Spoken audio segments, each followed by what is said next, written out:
11 Pradana Resyatia dengan NIM 1312200.22. Saya akan mereview materi 1 sampai dengan materi 11. Materi yang pertama tentang pengertian hukum di Indonesia. Dalam kehidupan bermasyarakat, ada peraturan berupa norma dan sanksi yang dibuat dengan kesepakatan bersama.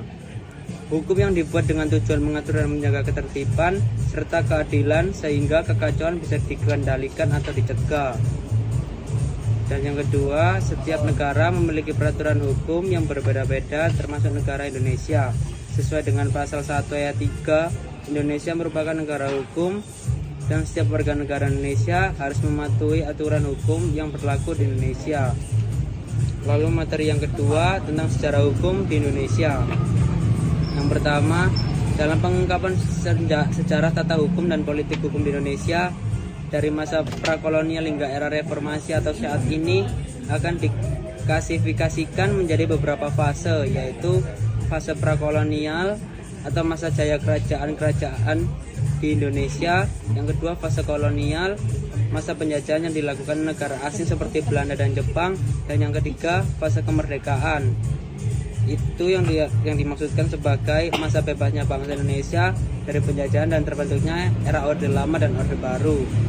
Materi ketiga tentang sistem hukum di Indonesia. Sebagai negara hukum, Indonesia menganut 3 sistem hukum sekaligus yang hidup dan berkembang di masyarakat, yakni sistem hukum sipil, sistem hukum adat, dan sistem hukum Islam.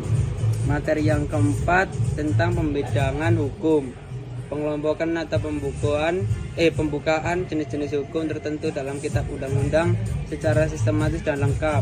Yang pertama, ada pembedangan hukum kenegaraan yang merupakan pengelompokan atau pembukaan jenis-jenis hukum kenegaraan dan kitab undang-undang secara sistematis dan lengkap.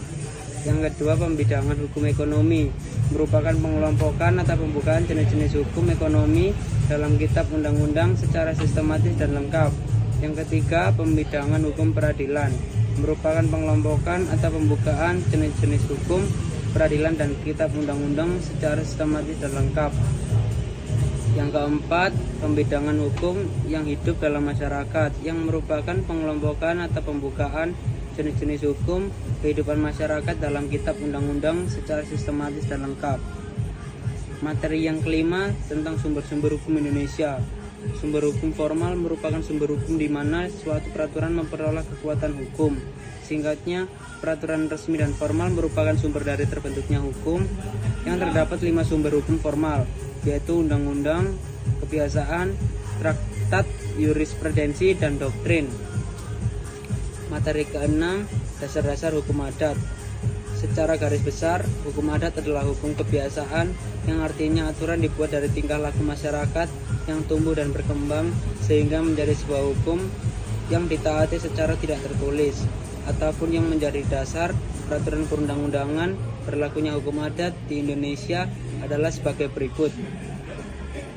Undang-Undang Dasar tahun 1945, UUD sementara tahun 1950, pasal 131.